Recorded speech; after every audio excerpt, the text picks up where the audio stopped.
নারী অজু ছাড়াই স্বামীর জন্য ভাত বাড়ে, ওই নারীর কি বিপদ হয় শুনলে আশ্চর্য হবেন। অনেক মহিলা মা বোনেরা আছেন অপবিত্র অবস্থায় ফরজ গোসল না করে স্বামীকে খাবার দেয়। এই কাজটা কখনো করবেন না, মারাত্মক বিপদের মধ্যে পড়বেন। এই মা বোনেরা, আপনাদের দাম আল্লাহর দরবারে অনেক বেশি, অনেক বেশি। বিশ্বনবী মুহাম্মদুর রাসূলুল্লাহ সাল্লাল্লাহু আলাইহি ওয়াসাল্লাম বলেন, আদ-দুনিয়া কুল্লুহা মাতা ওয়া খায়রুল মাতা'id দুনিয়া আল মারাতুস সালিহা। আল্লাহর হাবিব বলেন, গোটা দুনিয়াটাই হলো আল্লাহ তাআলার নিয়ামত, ভোগের বস্তু, আর এর মধ্যে সর্বশ্রেষ্ঠ নিয়ামত হলো একটা নেককার স্ত্রী।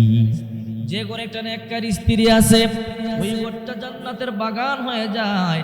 যে ঘরে একটা বদকার স্ত্রী আছে, ওই ঘরটা জাহান্নামের গর্ত হয়ে যায়। এই জন্য মহিলা মা বোনেরা, যখনই সকালবেলা ঘুম থেকে জাগবেন, ফজরের নামাজ পড়বেন, ফজরের নামাজ পড়ে কোরআন তেলাওয়াত করবেন, কোরআন তেলাওয়াত করে বিসমিল্লাহ বলে কাজকর্ম শুরু করে দিবেন। দেখবেন আল্লাহ তাআলা আপনার ঘরে প্রচুর পরিমাণে বরকত নাজিল করবে। অনেক নারী আছে যখন ভাতের পাতিল থেকে ভাত বাড়ে বিসমিল্লাহ বলেন। আল্লাহর হাবিব বলেন, ইয়াকুলু মিন জাওয়ানিবিহা ওয়ালা তাআকুলুল ওয়াসত ফাইনাল বারাকাতা তানজুল ওয়াসতিহা। আল্লাহর হাবিব বলেন, যখন তোমরা ভাতের পাতিল থেকে ভাত বাড়বে, মাঝখানে চামিচ ঢুকায় দিও না।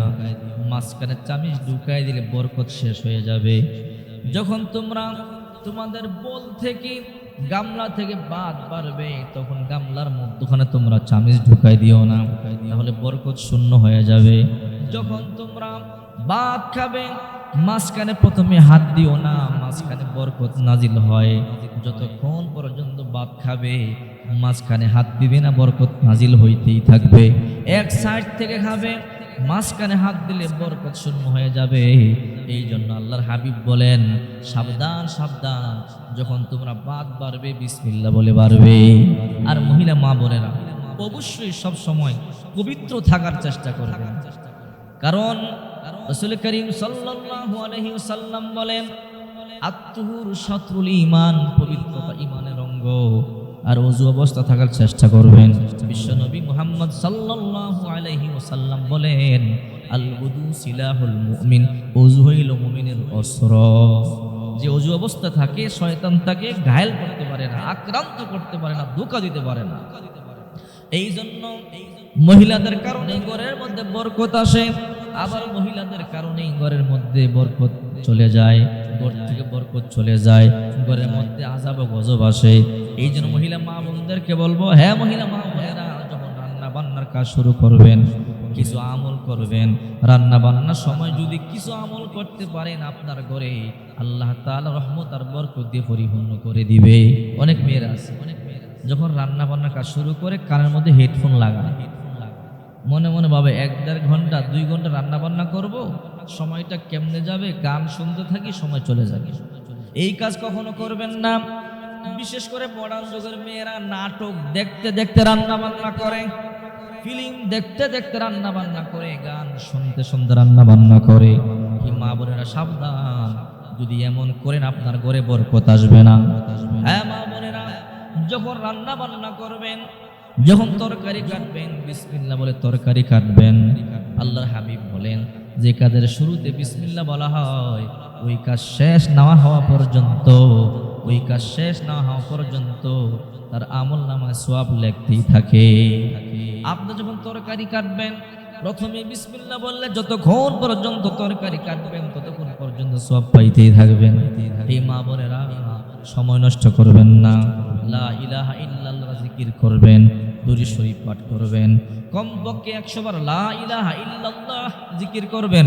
বিশ্বনবী মুহাম্মদ সাল্লাল্লাহু আলাইহি ওয়াসাল্লাম বলেন, যে ব্যক্তি দৈনিক কমপক্ষে 100 বার লা ইলাহা ইল্লাল্লাহ পড়বে, লা ইলাহা ইল্লাল্লাহ, লা ইলাহা ইল্লাল্লাহ, 100 বার যে ব্যক্তি লা ইলাহা ইল্লাল্লাহর জিকির করবে, কিয়ামতের ময়দানে যেদিন সূর্য মাথার কাছাকাছি চলে আসবে, মাটি তামা হয়ে যাবে, কেউ কারো পরিচয় দিবে না।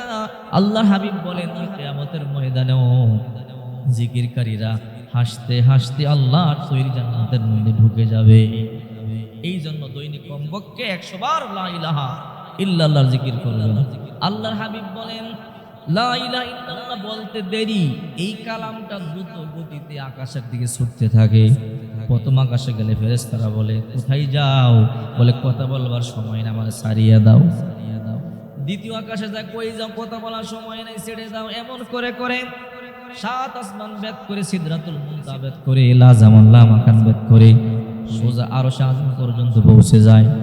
আরশ আযমের খুঁটি ধাক্কাইতে থাকে। আল্লাহ বলে, কি রে আরশ আযমের খুঁটি ধাক্কাও কেন? বলে, আল্লাহ তোমার বান্দা জমিনে বসে বসে বলতেছে লা ইলাহা ইল্লাল্লাহ, তুমি ছাড়া কোনো ইলাহ নাই, তুমি ছাড়া কোনো মাবুদ নাই। আল্লাহ তোমার বান্দা এমন করে করে তোমার জিকির করে এখনো পর্যন্ত তুমি তারে মাফ করো নাই। যতক্ষণ তারে মাফ না করবা ততক্ষণ পর্যন্ত আমি দাগ খাইতেই থাকবো। আল্লাহ বলে, যা মাফ করে দিলাম। সুবহানাল্লাহ। মা বোনদেরকে বলবো, হে মা বোনেরা, রান্না করে কমপক্ষে 100 বার লা ইলাহা ইল্লাল্লাহ জিকির করুন, 100 বার দুরূদ শরীফ পাঠ করুন। দেখবেন সময় কেটে যাবে, সওয়াব পাইতে থাকবেন। আপনার উপরে আল্লাহ তাআলা রহমত নাজিল করবে, বরকত নাজিল করবে। আল্লাহ তাআলা অভাব দূর করে দিবে। আমার যুগের মেয়েরা যারা মোবাইল ছেড়ে দিয়ে নাটক দেখে, ফিল্ম দেখে দেখে রান্না বান্না করে, আহারে বরকত আসবে না, বরকত চলে যাবে।